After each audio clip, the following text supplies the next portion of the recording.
السلطان الكربلاء وجده وأبيه وأمه وأخيه وأخته وأبناه المعصومين وشيته ومواليه وجلا عيوننا بالبكاء في عزائهم ومصيبتهم الصلاة والسلام على سيد الأنبياء والمرسلين سيدنا ونبينا أبي القاسم مصطفى محمد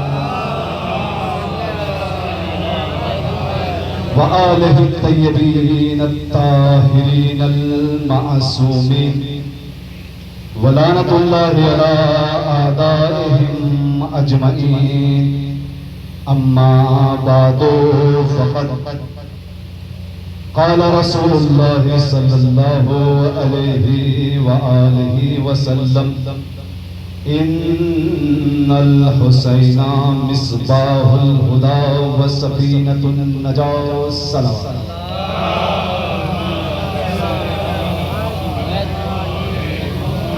ایک سورہ فاتحہ اور 3 مرتبہ سورہ اخلاص کی تلاوت فرما کر مرحومین ہے ان کی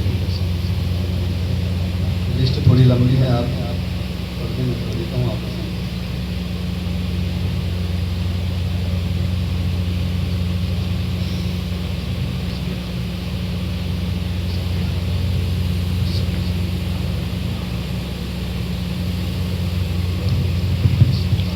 یہ فاتحہ کے کچھ نام ہیں. محمد عسکری ابن محمد باقی نیاز بنت داور حسین عزادار حسین ابن محمد عسکری افروز جہاں بنت اشفاق حسین ابن محبوب علی نور جہاں بنت عبداللہ رشدہ زہرا بنت ظہیر حسن شبنم فاطمہ بنت مظاہر حسین سردار فاطمہ بنت اب صلوات پڑھتے ہیں محمد وآل محمد حسنین فاطمہ محمد عسکری بنتین حسین ابن محمد باقر علی عباس ابن محمد نقی. ایک صلوات پڑھیں محمد وآل اللہم صلی علی محمد. خالق کائنات کا لاکھوں کروڑوں شکر گزار. ویسے اس مجلس کو زینت ذکر علی سے دے چکے ہیں شورا کرام، لیکن میں بھی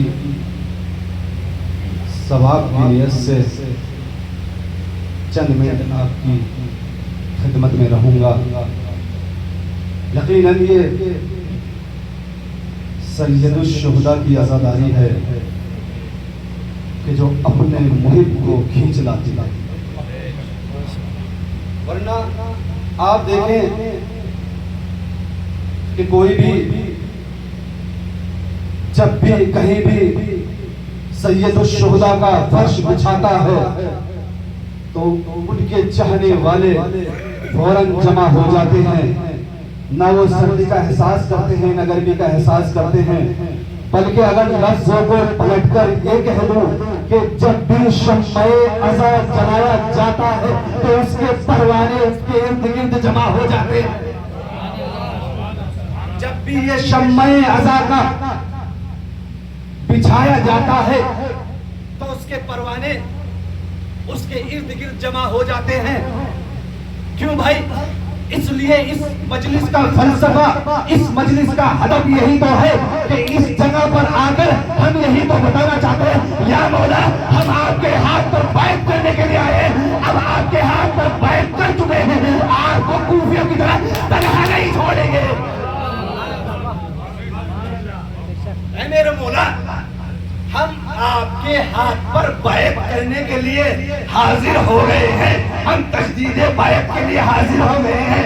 ارے ہم بیوقوفی تھوڑی ہے کہ آپ کے ہاتھ پر بیعت کرنے کے بعد ارے فراری اختیار کریں گے. جب بھی یہ شمع ازا جلا اس کے پروانے اس کے ارد گرد جمع ہو گئے. اچھا ایک دور وہ بھی تھا جب بات اصحاب امام حسین کی میرے برادر کر چکے ہیں تو میرے بھی ذہن میں چند جملے اصحاب امام حسین علیہ السلام کے لیے کہ جب بھی اصلاح محمد والا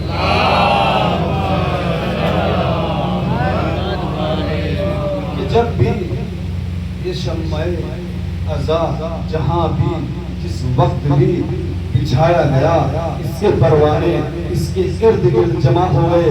ایک وقت وہ تھا کہ شورا میں ادبا میں یہ بحث چھڑی ہوئی تھی آیا شمع کو پروانے سے محبت ہے یا پروانوں کو شمع سے محبت ہے. کیوں؟ اس لیے کہ جب شمع جلایا جائے تو پروانے اس کے ارد گرد جمع ہو جاتے ہیں. آپ نے خود دیکھا ہوگا ابھی شمع جل رہا ہے پروانے ارد گرد جمع ہو گئے. کچھ پروانے اپنی جانوں کو نثار کر دیتے ہیں. اب ایک بحث چھڑی ہوئی تھی پھر ایک دور ہوا آیا کہ ان پروانوں کو نسبت دی گئی پروانے رسالت سے یعنی کہا گیا شمع رسالت کے پروانے ہیں. میں کہوں گا اگر ان پروانوں کو اگر اس شمع کو شمع امامت سے تشبیہ دیتے تو زمانہ ایک منظر دیکھتا کہ امام حسین نے شمع عاشور شمع کو گل کر دیا تھا کوئی جانے والا نہیں تھا. اور پروانے رسالت کا منظر یہ تھا کہ رسالت بلا رہی تھی کوئی آنے والا نہیں تھا. ایک صلوات پڑھے محمد والے. اور یہ شورائے کرام جو پڑھ گئے یہ پیغام الہی اور پیغام ولایت کو لوگوں تک پہنچا رہے ہیں. کوئی اپنے شعر کے ذریعے کوئی نثر کے ذریعے کوئی نظم کے ذریعے. ہدف وہی ہے کہ ولایت علی ہر ایک ظرف تک پہنچ جائے. کیوں؟ اس لیے کہ علی کا ذکر ہی تو مجالس کو زینت بخشتا ہے. اما اگر علی کا ذکر نہ ہو اگر ولایت علی نہ ہو نماز بھی بے نیاز رہے گی. یا پلٹ کر یہ کہوں کہ نماز بھی بے زینت روزہ بھی بے زینت خمس بھی بے زینت زکات بھی ارے حج کا چکر لگانا بھی بے زینت ہو جائے گا. اما جب رسول کی رسالت بھی ولایت علی کے بغیر بے زینت ہو گئی. دلیل دوں آئے بلغ سب نے پڑھ رکھی ہے. اللہ نے کیا کہا وَإِن لَمْ تَفْعَلْ فَمَا بَلَّغْتَ رِسَالَتَهُ. اگر تم نے اعلان ولایت نہیں کیا تو ایسا ہے کہ آپ نے رسالت کو ہی نہیں پہنچایا. اچھا یہ اعلان ولایت جو غدیر میں ہوا ہے یہ کب ہوا؟ آیا رسول کی ابتدائی زندگی میں ہوا یا درمیانی زندگی میں ہوا یا آخری وقت میں ہوا؟ مولانا ایسی بات کر رہے ہیں یہ پیغام ولایت تو رسول نے بھی آخری زندگی میں پہنچایا ہے.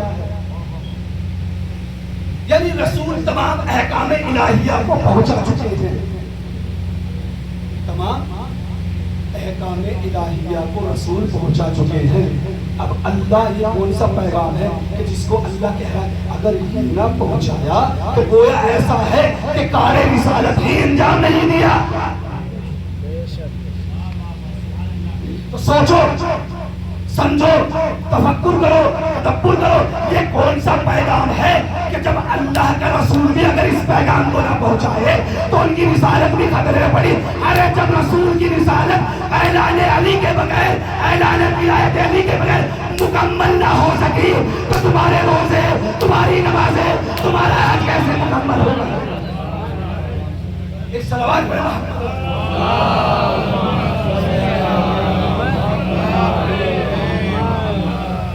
شورا ہے، ہم اپنا پیغام پہنچا چکے ہیں. مجھے ایک شاعر یاد آ رہا ہے، آج کے دور کا نہیں، دور امام صادق علیہ السلام سے دور.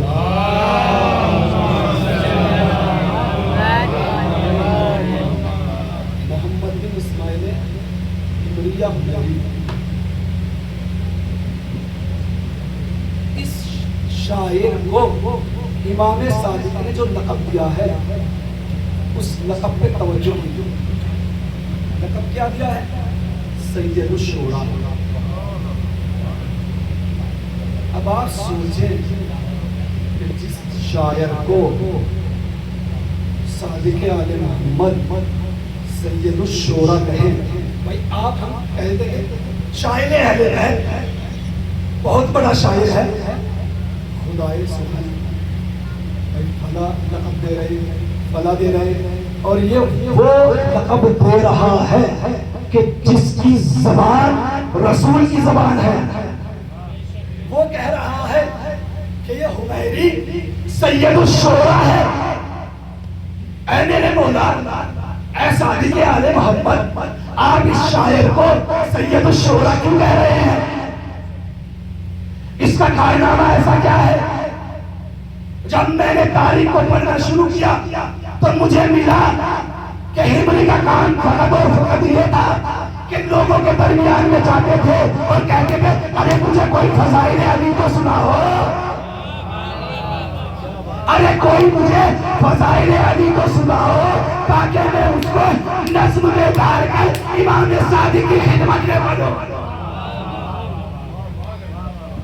سمجھ میں آیا؟ سید الشورا وہی ہوتا ہے جو ولایت علی کو اپنے شعر میں ڈھال کر لوگوں تک پہنچائے. ایک صلوات پڑھیں محمد والے محمد.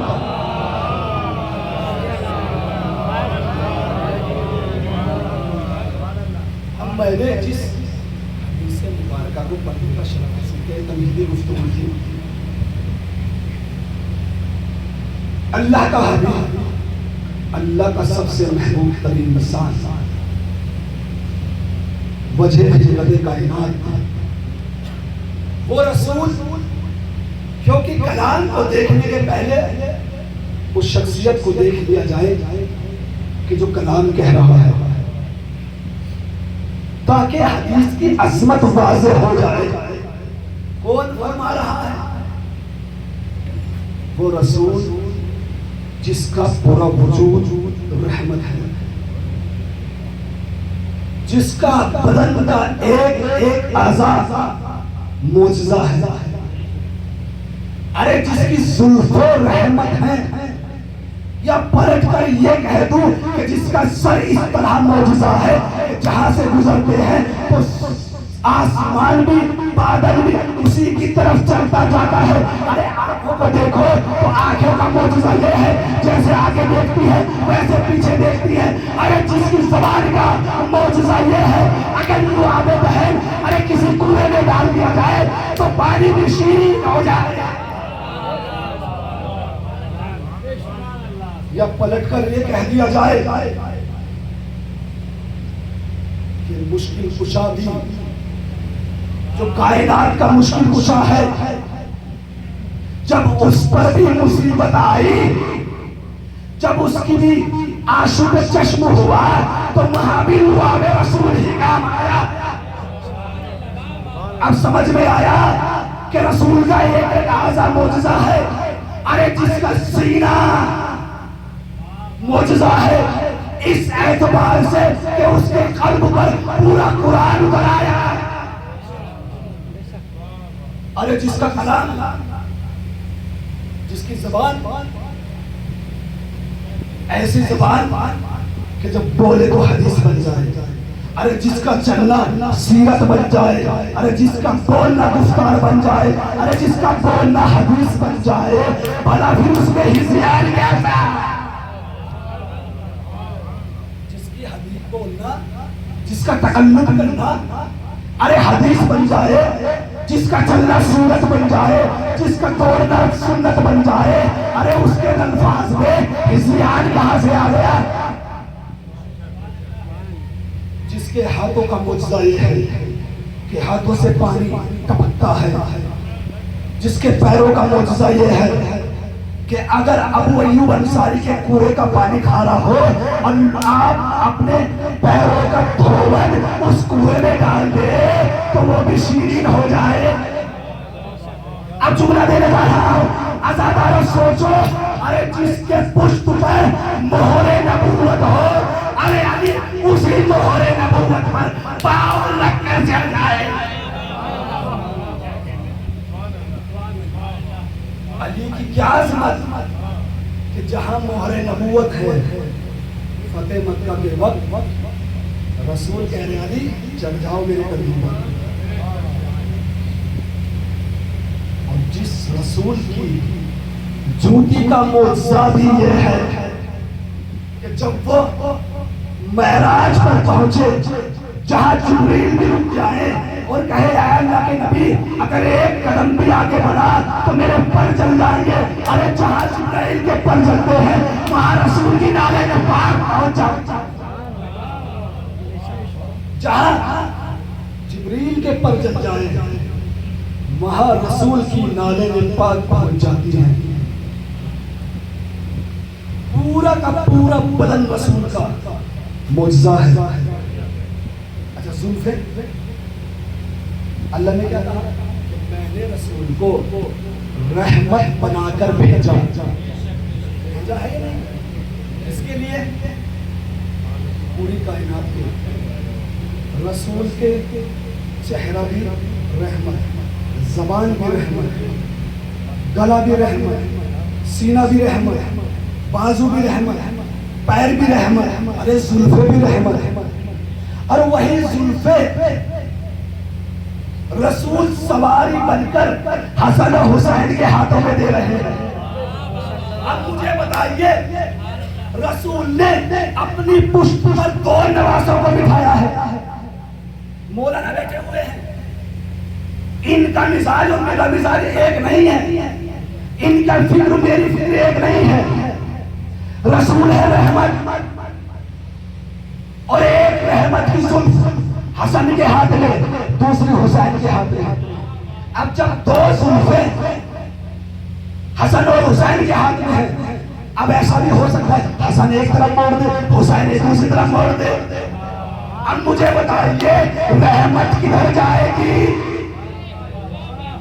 بھائی یہی تو امامت ہے، امامت دونوں کا مزاج ایک ہے، یعنی حسن کا مزاج بھی یہی، حسین کا، اسی لیے تو رسول نے کہا تھا یہ دونوں امام ہیں، کھڑے ہو تب بھی امام ہے، بیٹھے ہو تب بھی امام ہے۔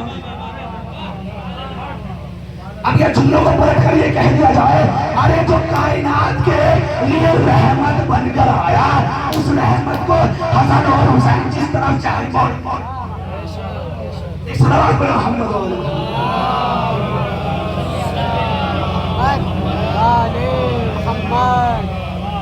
بھائی جو کائنات کے لیے رحمت بنا کر آیا ہو،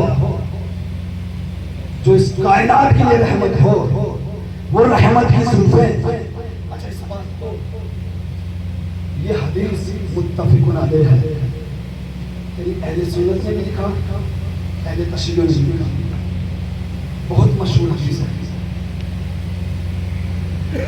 کون سی حدیث؟ کہ رسول خطبہ دے رہے ہیں، چھوٹا نواسا آ گیا، آنے کے بعد رسول نے دیکھا فوراً خطبے کو روکا، خطبے کو روکا ہے رسول نے بتایا ہے جہاں حسین کا معاملہ ہو وہاں خطبے بھی روک دیا جاتے ہیں، وہاں خطبے کو بھی روک دیا جاتا ہے۔ اب حسین کو اپنے پاس بلایا، کیا کہا؟